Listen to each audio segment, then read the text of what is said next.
The storm had swallowed the mountains, and the world was white and silent. Snow pressed against the sky, and the wind sang like something alive and angry. A lone man moved through the drifts with a torn cloak and a steady will. His name was Arlen, and he had learned long ago how to keep walking when others fell. Each step burned his legs and froze his breath, but he did not stop. He followed a sound that did not belong to the storm, a thin cry that trembled like a broken bell beneath the wind. It was a sound of fear and life, and it pulled him forward. He found the hatchling half buried in snow beneath a shattered pine. Its scales were dark like wet stone, and faint heat shimmered around it. One wing was trapped beneath ice, and its eyes glowed dim and weak. Steam rose from its nostrils as it tried to breathe. Arlen had heard the stories told in taverns and by fires. Dragons were ruin and fire and the end of kingdoms. Dragons were monsters that burned fields and cities. Dragons were never helpless and never small. Yet here was one shivering and broken, no bigger than a goat and barely alive. The storm did not care what legends said. The snow would kill it as surely as it would kill a man. Arlen knelt, and the cold bit through his gloves. The hatchling hissed weakly and tried to pull away. Its teeth flashed like tiny stars, but it had no strength. Arlen spoke softly with a voice rough from the cold. "Easy now, little one." The words were foolish, but they were all he had. He dug the ice away with bare hands, ignoring the pain. Blood froze on his fingers as he freed the trapped wing. The hatchling cried again, louder this time. A flicker of flame escaped its mouth and melted snow. Arlen wrapped it in his cloak and held it to his chest. Heat bloomed between them like a hidden hearth.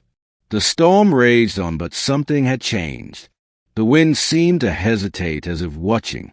Arlen stood with the hatchling held close, and began the long walk down the mountain. Every step was a battle against ice and darkness.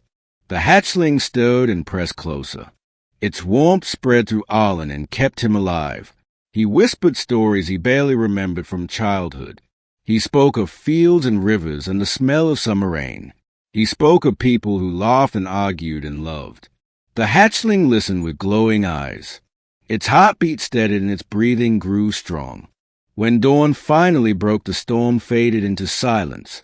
The world lay buried and shining beneath pale light.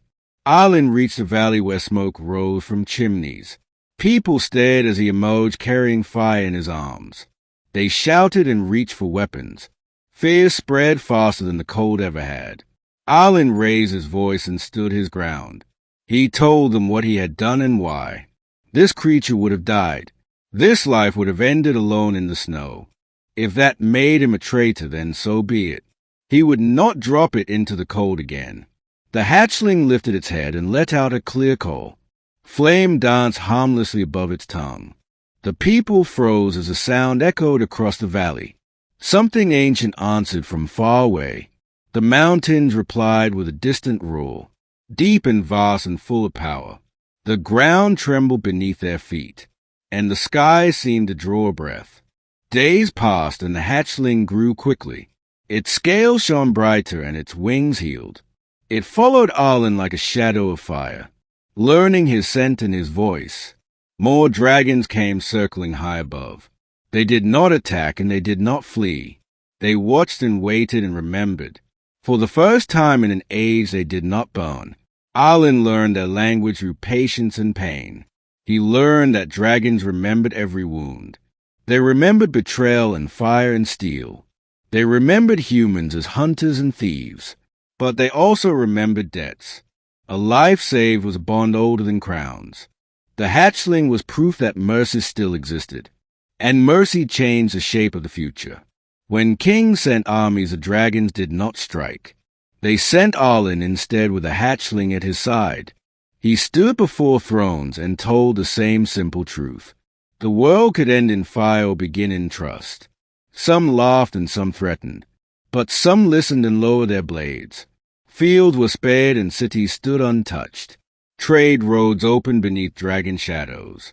Years passed, and the hatchling became a great dragon. Its wings darkened the sun, and its fire forged stone.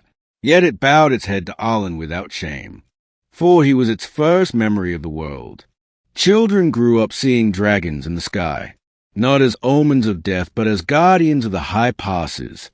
Songs changed, and so did the stories. Monsters became neighbors, and fear became caution.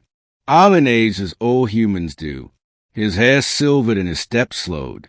But dragons do not forget, and they do not abandon those who save them. When Arlen died, the dragons gathered. Fire lit the sky in silent honor. The great dragon curled around his resting place, and the world remembered why it had changed. It was not a king or war or prophecy. It was one man in a storm, one choice made with bleeding hands, one life lifted from the snow. And because of that, the age of fire ended, and the age of shared sky began.